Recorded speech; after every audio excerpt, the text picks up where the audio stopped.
Subscribe کریں ہمارے channel کو اور بیل آئیکن کو کلک کریں تاکہ ہماری ہر نئی آنے والی ویڈیو آپ تک بآسانی پہنچ سکے۔ بسم اللہ الرحمن الرحیم۔ السلام علیکم ورحمۃ اللہ وبرکاتہ۔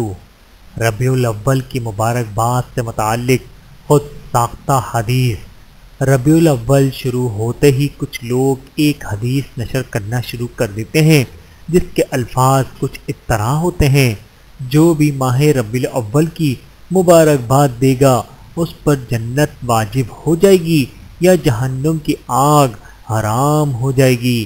ماہ ربیع الاول یقیناً بابرکت ہے، لیکن اس کی مبارکباد دینے سے متعلق مذکورہ بالا حدیث بالکل بے سند اور خود ساختہ ہے۔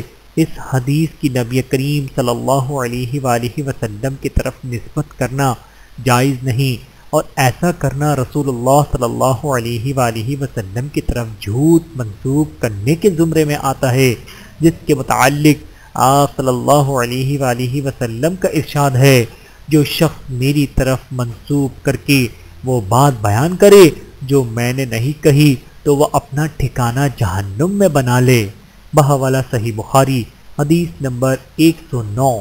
اللہ تعالی ہم سب کو احادیث مبارکہ پر عمل کرنے کی توفیق عطا فرمائے، آمین ثم آمین۔ ویڈیو دیکھنے کا بہت شکریہ۔ مزید ویڈیوز دیکھنے کے لیے ہمارے چینل کو سبسکرائب کریں۔ اگر ویڈیو پسند آئے تو لائک کریں۔ اچھی بات کو دوسروں تک پہنچانا صدقہ جاریہ ہے۔ جزاکم اللہ خیرا کثیرا۔ اپنا اور اپنے پیاروں کا بہت زیادہ خیال رکھیے گا اور مجھے دعاؤں میں یاد رکھیے گا۔ Take care. اللہ حافظ۔